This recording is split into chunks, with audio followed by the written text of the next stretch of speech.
Bonjour et bienvenue pour ce tour d'horizon économique, géopolitique, énergétique et boursier. Nous sommes le vendredi 26 janvier. Pour comprendre comment tourne la planète finance, qui est devenue presque une planète luxe, c'est sur l'inforruptible et nulle part ailleurs. Et l'épisode du jour s'intitulera « Ça n'arrive qu'une fois sur 1000 ». On va essayer de vous expliquer pourquoi. Bon, un CAC 40 qui progresse de plus de 2% quand les autres places européennes font 0 ou 0,20, oui, ça n'arrive qu'une fois sur 1000 et encore. Alors, les circonstances sont tout à fait exceptionnelles puisque LVMH, première capitalisation du CAC 40, s'envole de plus 11%, une des plus fortes hausses d'ailleurs des 40 dernières années. Et sur l'annonce d'un bénéfice en hausse de 8%, on est pourtant accoutumé généralement à un score à 2 chiffres, eh bien non, là, ça s'emballe complètement. Peut-être effectivement parce que c'est mieux que ce que l'on pouvait craindre avec le ralentissement de la Chine, le ralentissement des ventes de spiritueux aux États-Unis. Mais là, c'est à se demander aussi si les algorithmes ne viennent pas tout simplement de démontrer une nouvelle fois leur caractère moutonnier, c'est-à-dire que lorsque d'un seul coup quelque chose bouge dans un CAC 40 qui ne fait rien, ou qui ne faisait rien depuis le 6 décembre dernier, qui ne faisait rien depuis le 3 janvier, car 7430, c'était le seuil pivot depuis plus de 3 semaines. Alors quand d'un seul coup quelque chose bouge, et bien d'un seul coup la meute des algos se jette dessus. Et quand on se jette sur la première capitalisation du CAC 40, alors là, oui, évidemment, ça fait bouger les choses. Un CAC 40 où, donc je le disais, LVMH représente 15,5% de la capitalisation, c'est-à-dire 60% de plus que le L'Oréal, presque le double du principal rival Hermès, 3 fois maintenant la capitalisation de Total, qui il y a 5 ans était la numéro 1. Donc, le CAC 40 aujourd'hui, c'est non pas un CAC 40, c'est un CAC 1. Et avant-hier, à Francfort, quand on a vu le DAX s'envoler, là aussi de 2%, quand les autres places européennes ne gagnaient que 0,6 ou 0,7, eh bien c'était également un DAX 1. C'était le DAX SAP, qui gagnait 8%. Et puis, depuis le début de l'année, aux États-Unis, le S&P, c'est un S&P 3. 3 valeurs font 80% de la performance. Le Nasdaq, c'est un Nasdaq 5. Les 3 qui font monter le S&P, plus 2 géants des semi-conducteurs. Et on va dire que le Nasdaq 100, c'est presque un Nasdaq 1, Nvidia, 25% de hausse depuis le début de l'année. Et un titre qui se paye 25 fois son chiffre d'affaires. Là encore, ce n'est jamais arrivé dans l'histoire du marché américain. Jamais.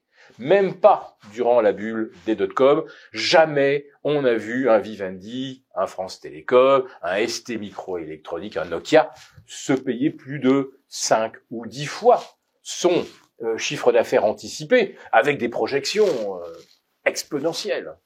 Là, Nvidia à 25 fois, c'est là aussi quelque chose qui est presque inexplicable, sauf si on considère que effectivement les algorithmes ont complètement pris le contrôle des marchés et déchirent littéralement la structure des indices, puisque là aussi c'est quelque chose que vous pourrez peut-être observer.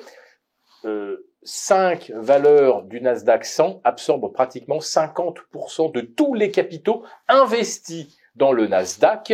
Et pour le S&P 500, ce sont moins de 20 valeurs qui recueillent également plus de 50% de tous les flux.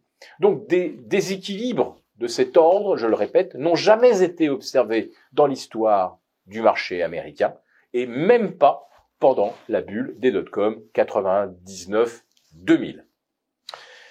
Donc, qu'est-ce qui nous attend lundi à Paris, après un gap à la hausse de 1,5%?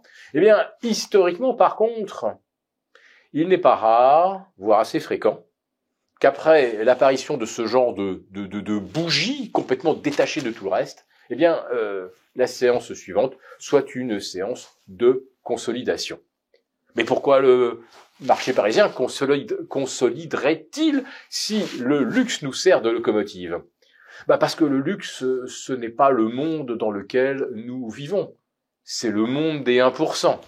Allez, pour Hermès, c'est le monde des 0,1%. Alors que l'actualité, eh bien, c'est la France qui bat un record de déficit, 173 milliards, c'est 55 000 faillites en 2023, et le rythme accélère encore au début 2024.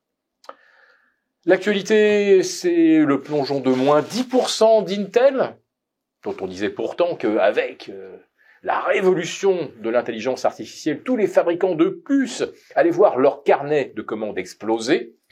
Eh bien, est-ce que les opérateurs ont vraiment entendu ce qu'a dit ASML il y a 3 jours, à savoir que oui, les bénéfices fin 2023 avaient largement dépassé les attentes, mais que 2024 s'annonçait une année très incertaine.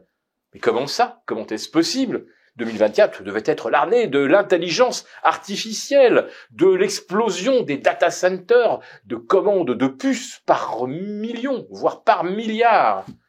Mais avec STMicro, on observe une chute de 15% des commandes, et Intel, eh bien, même sanction, moins 15%.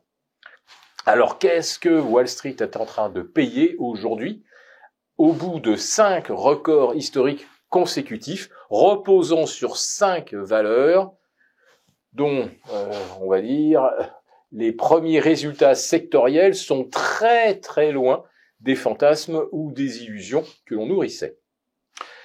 Nous vous souhaitons un très bon week-end. Si cette chronique vous a plu, n'hésitez pas à nous mettre un pouce. Pour vous remercier de votre fidélité, vous pouvez télécharger gratuitement, en suivant le lien ci-dessous, un guide complet sur l'achat d'or physique qui représente un investissement de choix en période économique incertaine et surtout d'inflation.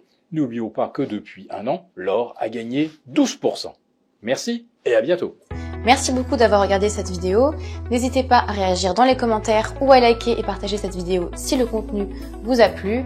Et pour ne rater aucune de nos prochaines émissions, vous pouvez vous abonner à notre chaîne et activer les notifications. Et pour plus de contenu, n'oubliez pas que le dernier rapport rédigé par nos experts est accessible en cliquant sur le lien en description. On se retrouve tout de suite dans les commentaires et je vous dis à très bientôt pour une prochaine vidéo.